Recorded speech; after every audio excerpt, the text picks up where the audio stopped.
Qui pouvait croire que Redi a mis ici? Alors, on va mettre un carton plein. Et puis à revivre tout sentiment. Ouais. Est-ce que hier, ça a compté dans le disque d'or qui a nié de mat?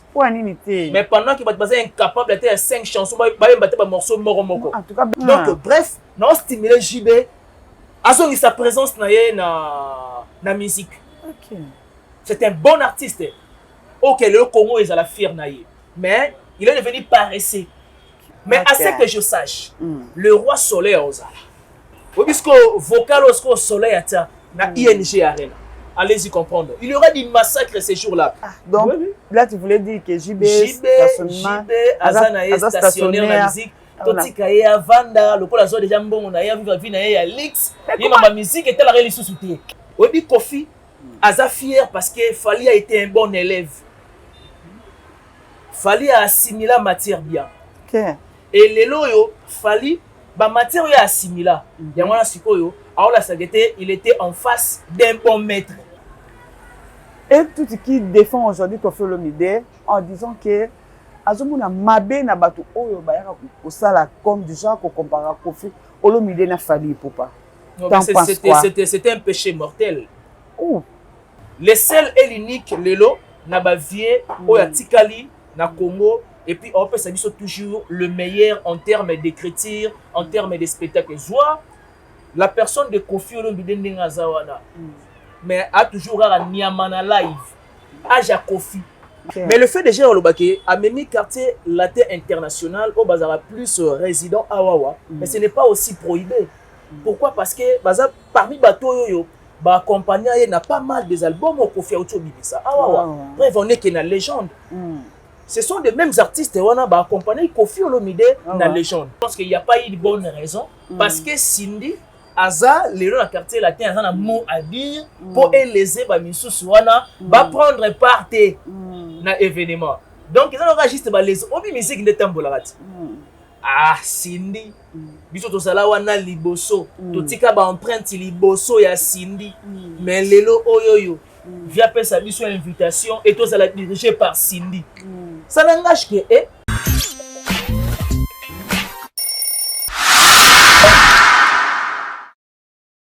oui que donc tu tiens au poids. Tu d'abord na somo wote sepela lango. Oh maman, oh Betty Mwamba, wase kitoko. Oh Betty Mwamba, oh Betty.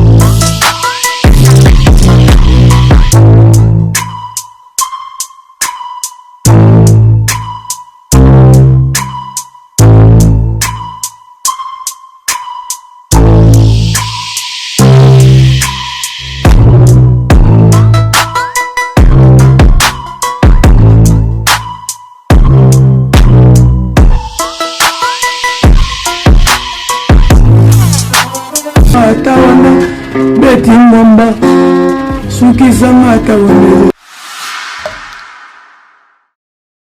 Salut chers internautes, salut tous les abonnés de Betty Mwamba Télévision. Mbote na bino no sabisiko roi puis oya bino Betty Mwamba, affectueusement appelé BM, tu es sur bosso na bino kolobela bino actualité kaka lenge et memarabiso succès. Aujourd'hui on va parler de Kofi Olomide ING Arena concernant makamka ndenge et sur les cas. Avant qu'on ait émission, on a repéré un mot de Dibinga chou.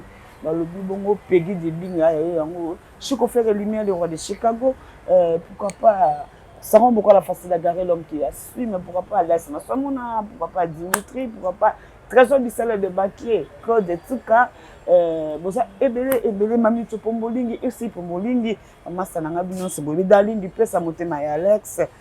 Pendant que vous allez moi rapide, émission na biso ya lelo même dans la caméraman nga panzilanga nazo invité na du jour. Il s'agit de Ben Mavembo. Bonjour Ben. Bonjour BM, bonjour à tous les abonnés de cette organe de presse en ligne. Batono ba s'abonner, ba observer biso, ba tala kaka, mais ba savana kilo et au final cloche de notification, va profiter de l'occasion, va s'abonner, va tirer les commentaires, va s'ingérer, parce qu'à un moment donné, que très Bicharapé en langage. Vraiment. Donc c'est un réel plaisir. Je pense que ça peut être une première ou soit non, deuxième fois, et puis voilà. Plaisir est à trop. Et Malaming, il y a qui libane ba regardant télévision et d'autres chaînes. Betty Mwamba télévision, je pense que c'est la pour la unième fois, je pense. Mais tout, santé, ça va. Ouais, santé tout doucement bien. Le fait déjà de se déplacer. Et comme on a un plateau, il y a Betty Mwamba télévision. Ça explique que tout doucement bien. Ok. Pour la Congo, tous avons un kilo et le baguette. Je vais complètement bien. Vu que tu as une activité, trimestre après trimestre, on se faire examiner. Comprenez la suite. Ok, merci. Bafana beba bonnet Betty Mwamba télévision bolanda biso ko lo ben tonga to sola OK à propos ya ING Arena Koffi Olomide na actualité bien sûr to biso no so o ezoli kana toile comme dab ndenge to memilaka bango basango omoni ambiance ndenge nini ya Koffi Olomide na ING Arena par rapport ya ba musicien oyo amemi kuna pona concert. Merci beaucoup de m'avoir associé à la question à ce qui concerne ING Arena et Koffi Olomide, qui est la légende vivante. Moi, je pense bien que c'est une bonne nouvelle pour les mélomanes de la bonne musique. C'est une bonne nouvelle pour les Kofifi, les Kofiettes. Parce que bien avant, on a trouvé un mot injuste de voir la grandeur de la personne de Koffi Olomide depuis 14 ans ou encore 13 ans et quelques mois à s'absenter en Europe pour nous couper sa biso bajar à saveur ya tatou. Et c'est vraiment une bonne nouvelle premièrement. Donc nabi que Koffi Olomide a préparé spectacle yo des années tout le belango toujours. Parce que avec Hippodrome de Vincennes, c'est vrai, il y a eu ce qu'il y a eu, mais il a fallu tourner la page. Et c'est ça être un vaillant. Au tourner page et puis au talisiko au ezana à venir. C'est exactement ce qui est arrivé à la personne de Koffi Olomide. À tourner page pour l'Hippodrome de Vincennes, mais seulement à se projeter vers ING Arena. Et avec ING Arena, je suis sûr et certain, on en parlera en bien parce que ça sera vraiment un spectacle exceptionnel de la part des Quartier Latin International et puis na équipe et accompagnera Koffi Olomide. Je suis en train de réaliser, de voir la personne de Koffi Olomide depuis à Rekrita Cindy Leker. Mais Batika n'a jamais commis un concert mort na Poto. La salle mythique mon combo. C'est tout ça, ouais. Vous allez comprendre. Donc, Zénith. On va faire mon habilité. En 2009. 2009, okay. Zénith. Donc, ça vraiment, si on a un nouveau format, les lots, on va saler 5 000 places, 10 000, 15 000, 20 000. Après, on a que ING, dans le mode concert, ils ont rendu 15 000 à 16 000. 15 000 à 16 000. Donc, moi, on a déjà su que Koffi Olomide, et puis Cindy Leker, va interpréter dans la boutique, va interpréter dans la femme, va interpréter dans la coucou, chemin de la vie. Ce qu'on voit le chemin de la vie à version Cindy, les ala moi saveur mon donc moi je pense bien que les ala événement très exceptionnel au mélomane de la bonne musique et puis nous aussi également de la presse nous allons tous là pour accompagner d'ailleurs Koffi Olomide. Et puis c'est ce qu'on est en train déjà de faire autre ça toujours accompagner bango na musana bango loko ezala kana ibala na kana musana biso ndenge kaka ezala kap Ben Mavimbo. Oui. Na koloba ke ba musicien ba accompagner Koffi Olomide et présence ya Cindy c'est que ba mingi ba lobi ke Koffi Olomide a sali mauvaise foi soit na choix na a sali mauvaise foi pourquoi pas ko kende na ba musicien na dernièrement tout le monde qui na Hippodrome ba répétition va zala ke ba Suzuki voilà ba binda bass ba champion ba esthétique ba ça qui ça qui wana mais subitement les autres moni baza de sous-souté ING Arena tout moni est commis plus ba oya wa et puis tout moni ba Chabron qui est de vivre la musique tout moni au moins monter tout moni somme non qu'est-ce qui fait que atika ba Suzuki ba Willy Bula ba na akende na ba oyo a retenir plus bon ils ont dépendre sikoyo na couleur ya omone là spectacle ndenge ezala mais le fait déjà olobaki a memi quartier latin international au bazara plus résident à Wawa mais ce n'est pas aussi prohibé Pourquoi? Parce que parmi bateau yo ba accompagner n'a pas mal des albums au Kofi Auto Bibisa. Bref, on est que na légende. Ce sont les mêmes artistes on a ba accompagner Kofi Olomide na légende. Et pourquoi pas que na ING Arena bateau na pe ba la participant pour vraiment pour décorer spectacle wana. Donc ils ont une mauvaise foi. Mais par contre, ils ont vision d'un bon leader qui a opéré comme choix que bateau na pe ba accompagner. Pourquoi tout ça toujours na philosophie que ba oyo souffrir na bango oyo ba robenda bango te OK déjà siko ozwa siko ba oyo déjà ba stable. Moi je pense bien que eza na mo choix ya bien parce que vision ya spectacle wana et dépend de la Kofi Yemoko. OK. Parce que mokili mesa na oloba. Le roi mokili mesa na oloba. Ce que tout ça là ka makambu selon mokilité. Ce que ça là comme makambu selon tes propres grés et puis selon manière de voir des choses ya Yemoko. Et tu vas parler même de Willy Boula Suzuki. Bango bazali mais tout moni présence ya Eric Touti. Et ça dépend de la Kofi Olomide. Donc tu peux déprécier parce que asa aozala maître. Il y a, quand je dis maître et cérémonie, c'est-à-dire on a la maître et cérémonie par rapport, c'est-à-dire on a les number one sur podium orienté, nous les n'engue là. Donc, il dépend de la Kofi Olomide, n'engue personnellement, au moins un spectacle est là. Donc, je ne pense pas aussi que dans spectacle soit un événement, il faut faire appel à tout le monde. Vous comprenez? Parce que l'événement est ébélé. Donc déjà bengi ba o bengi wana, c'est-à-dire on sous-attend que dans l'événement, il y a des proches futurs, on sélectionne pas tout misusu pour permettre que ba bandenia ko agrémenter événement ou soit des soirées ndenge ezale là. Donc voilà. OK, tu penses ça parce que ngala moni ngaka peut-être to keni nango na analyse misusu que ba ona kala mingi ba se sentir que lésé paraît-il tout le monde a que Cindy ko diriger bango. Parce qu'aujourd'hui tout le monde le sait, quartier latin c'est plus Cindy qui dirige. Et non Kofi Olomide. Philosophie on est dans la cas plus la musique. Est-ce que actuel premier ministre là moi n'est-ce pas? Non dirige Mibalit. Ouais. Na ba ministère mususu. Libali bazali. Le to beta masolo ya parité. Vous comprenez? Donc moi je pense qu'il n'y a pas eu de bonne raison parce que Cindy Aza les dans quartier latin a un mot à dire pour élever ba misusu wana va prendre part na événement. Donc ils ont juste les obi musique de tambolarati. Ah Cindy. Biso to sala wana liboso. To tika ba empreinte liboso ya Cindy. Mais lelo oyoyo via pesa biso invitation et to sala dirigé par Cindy. Ça n'engage que c'est Kofi Olomide et Cindy Leker baza à la tête il y a quartier latin et ça. Donc so lingi honorer invitation. C'est à toi de voir. Si tu as honorer invitation, tu es libre. Est-ce que tu as une invitation pour là maintenant, je ne pense pas trop. Mais à ce que je sache, le roi soleil aux à ce que je sache. Parce qu'il y a d'ailleurs parmi les invités à premier degré dans l'hippodrome de Vincennes. Là, l'hippodrome est bétamité. Et donc, on va compter parmi les invités si on a ING Arena. Ce que je suis en train de réaliser, c'est une chant là. Puisque vocal au soleil à na ING Arena. Allez-y comprendre. Il y aura des massacres ces jours-là. Le 6 septembre, d'ailleurs, la billetterie est ouverte. Mélomane de la bonne musique. Bateau va sommer l'hippodrome de Vincennes. Bazaramo ba moyen na bango, bazaramo ba bilamba na bango. Baya simplement qu'on sombe ba billet pour la ING Arena parce que c'est un événement encore inoubliable na boîte cervicale, il y a ba mélomane de la bonne musique parce que il s'agit de Kofi.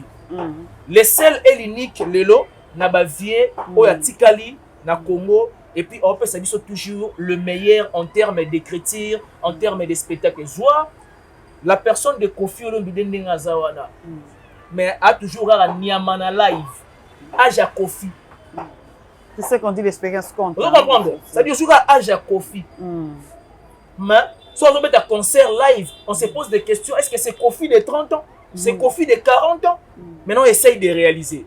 Donc, Kofi Olomide a réservé le biseau à merveille na ING Arena pour le 6 septembre et tout ça d'ailleurs impatient.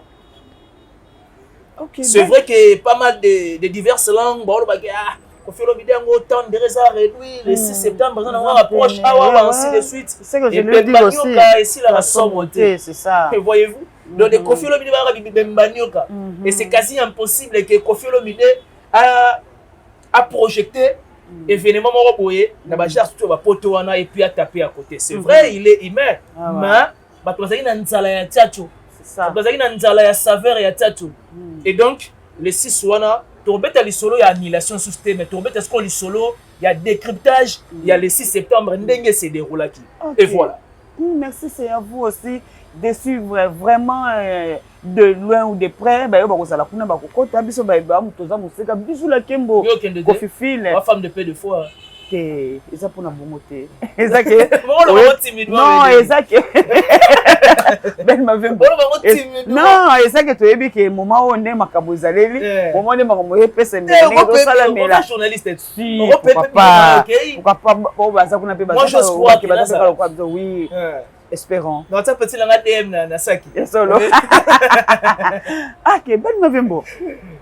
Parlons de ING Arena, qui est Eric Touti qui est là-bas. Tu l'as dit, l'émission, promotion à concert, on dit ça là comme d'hab n'engé zalaka.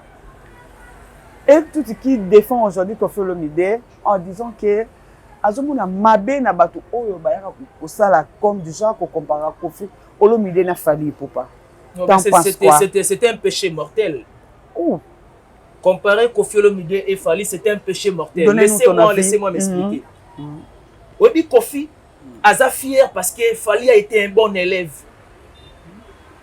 Fally a assimilé la matière bien.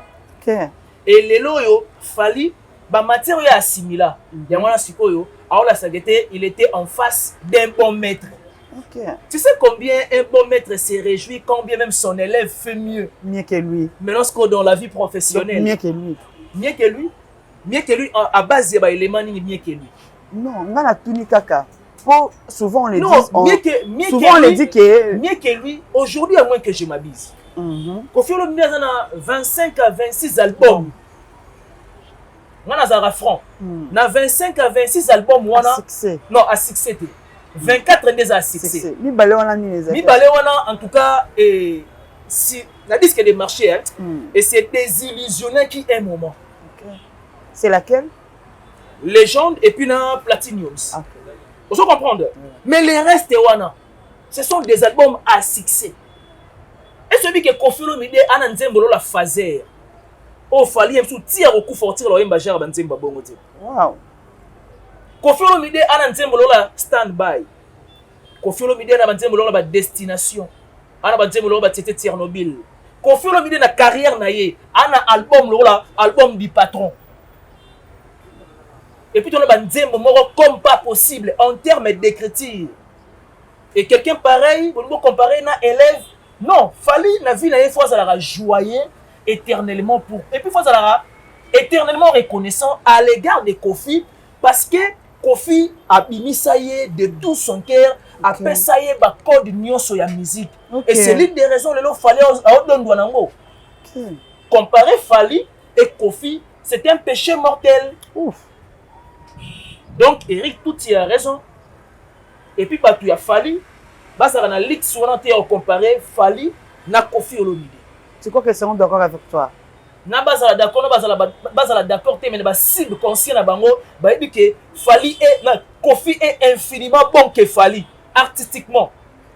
Infiniment bon que Fally artistiquement. Tu es pas encore trop loin. Donc jusqu'à l'infini, il fallait que tu un amoureux de la bonne musique. Ouais. On comprend maintenant le baoyo.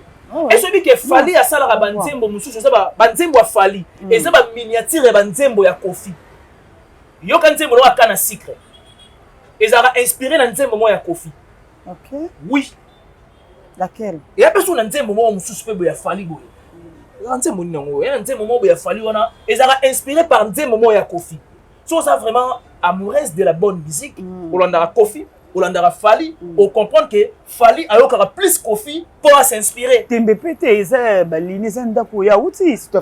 voilà pourquoi ton limite c'est que bateau boyo la biso pensée irrationnelle que Fally est mieux que Kofi.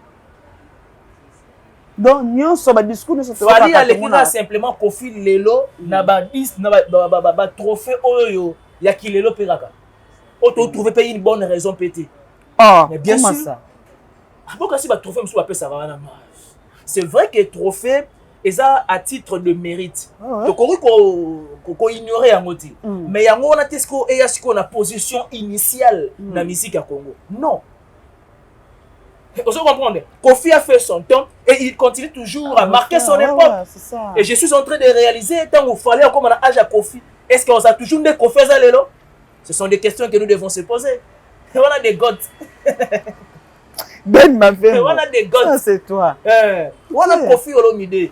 Donc c'est-à-dire Kofi Olomide dans la génération actuelle, à tout le monde, on le voit père spirit, on le voit vieux sage. Après ça conseil. Comment ni ngata ou nazalaka. Si on a ça là au Moroboué, na ba ça la Moroboué. Ça dit faut pas y avoir pas Kofi ba s'incliner et puis à prodiguer pas matière de pensée. Pourquoi il y a des ben aussi longtemps? Parce que le musique et comment que na arrogance et puis na orgueil, combien même pour y éviter. Je comprends. Et comment qu'il y a arrogance, na orgueil, or c'est ce que ce n'est pas. C'est le seul qui nous reste Kofi wana. Non, même si bazali ba fait bazana nous ko ba jibe bazana ba wera ensemble bango puis bazo saka be preuve. Wera koya yo azobeta. On va te sur la jibe pendant que atira musique. Ah Ben. Oh. C'est pas. Tu comprends les solo ya wera. Tu remettre les solos, il y a merde, c'est la moine. Apparemment, comme ça, on a concert, moi, le. Maman Bilabel, Maman Bilabel. En tout cas, paix à son âme, on combattait la moine, elle se soutient. Mais en Bilabel, on a concert, on a septembre, dans Belgique. Madeleine. Il y a le 26 mois, moi, que je m'abuse. Oui, alors, en fait, Madeleine. Donc, on a pour ça, il y a bateau, Azana, nous, na dynamisme, na musique, qui est moto stationnaire dans la musique. Ah, donc là tu voulais dire que JB Azana est stationnaire dans la musique. Totika ya Vanda, le pôle déjà bon, on a ya vie na ya Lix. Il ma musique était la réalité sous-souté. Qui t'a dit ça mais Sabino qui mouvoka. Yo ba JB qui monte ma belle avec Sabino. Abimisi album obika Vanda na ya ça la montée émission pour la promotion. Wala qui monte ma belle suka au JB avec ça ba mélomane de la bonne musique. Oh, mais bien sûr. Mais ba mélomane na bazali o ba loka ka ndakwa bazali ya BCDG. Quoi, soba obi ba la bonne musique ba yoka ki disque. La preuve année peut se disque d'or. Ah, est-ce que hier ça a content un disque d'or à qui a ni ba de mat. Pour animité. Mais pendant qu'il va passer incapable de faire 5 chansons ba battre ba morceau moko. En tout cas ben tu vas na to komi to koti. Non, non, toujours le bela UNG na Kofi Olomide. Na côté si bango kaka par rapport ba mikolo bazali otangi wera. So tangi wera, c'est ainsi. Maman Bilabel wana pe. So tangi wera, c'est ainsi que nous se réjouir. Oh, mais justement, wera azo prouver qu'ils sont suprématie na e. Mais bien sûr.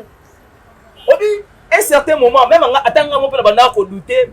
Et je suis sûr et certain que même Batari Kingam aussi également, on a douté, on a dit, ah, arrête la grande Paris, ah, bah vieux, alors qu'il t'a nguibi, alors il y a zélo, maintenant tout ça, bah témoin vert oculaire. Vous allez convaincu, oui, vous allez comprendre. Ce qui s'était passé, quand même, arrête la grande Paris.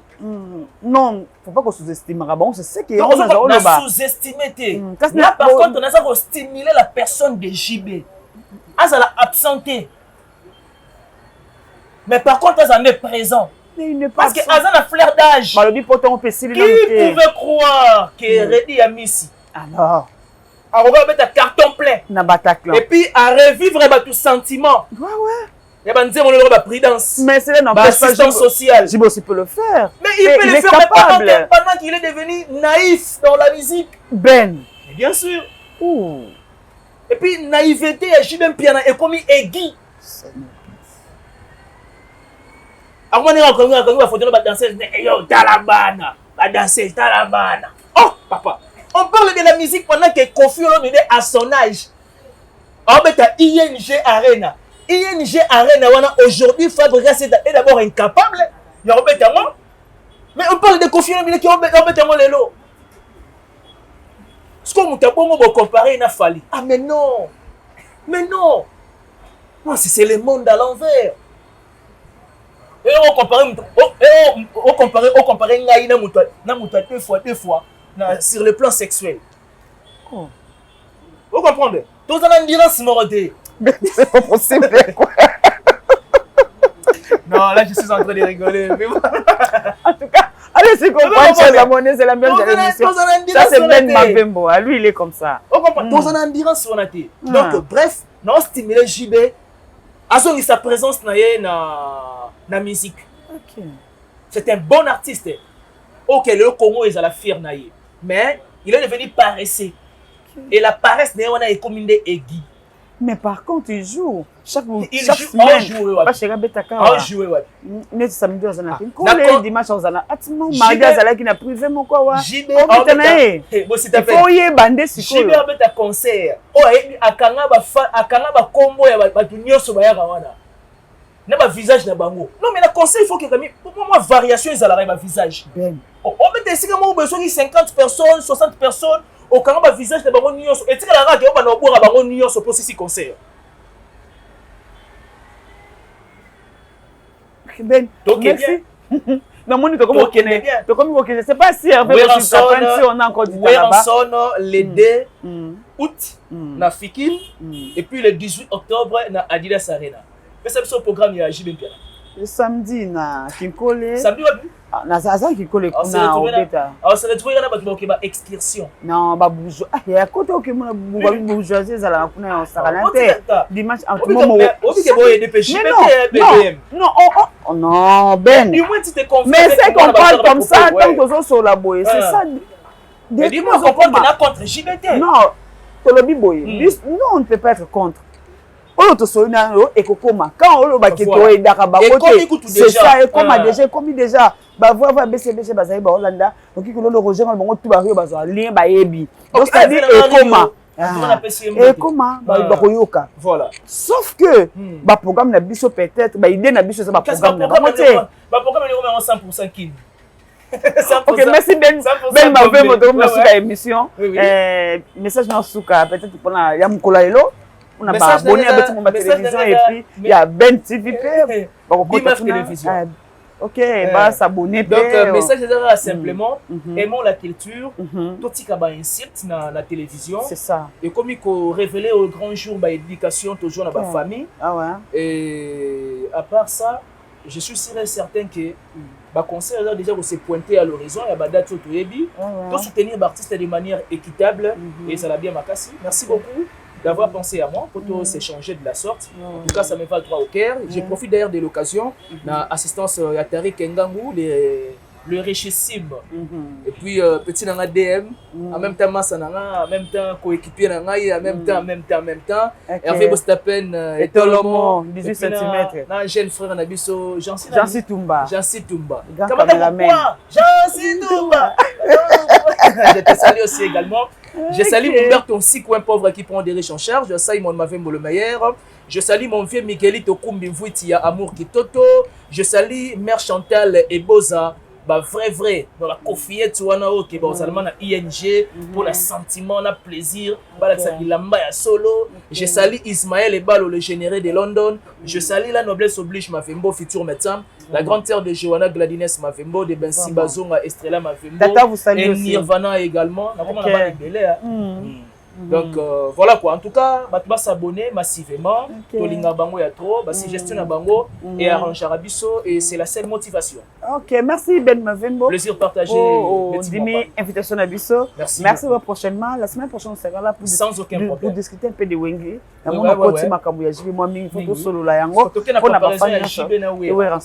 tous là, s'il te plaît, merci. C'est aussi l'occasion de dédicacer tous ceux qui aiment ma télévision et qui nous soutiennent. Popolo Meonga, Popolo Meonga mauvais. En tout cas, laisse tomber quoi. Dadibou la célèbre force Wana, Bifiloussa, bon séjour en Kinshasa, et puis à Fabrice Maboussa. Pourquoi pas Rose Babala, je t'appelle maman. Nelly Monjoy, Nadine irlandaise, ma petite sœur Yoyebi, oh Yayana Yo, et joyeux anniversaire à Issin Kikweta, mon petit frère propre.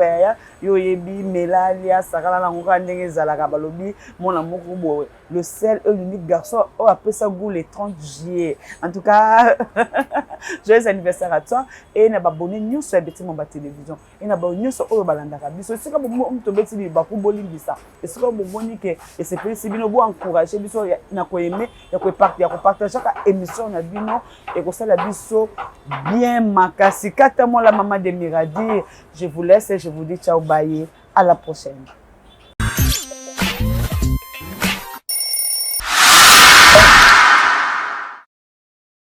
oyebi que tu au poids. Tu d'abord na somo te sepela nango. Oh mama, oh Betty Mwamba, wase kitoko. Oh Betty Mwamba, oh Betty.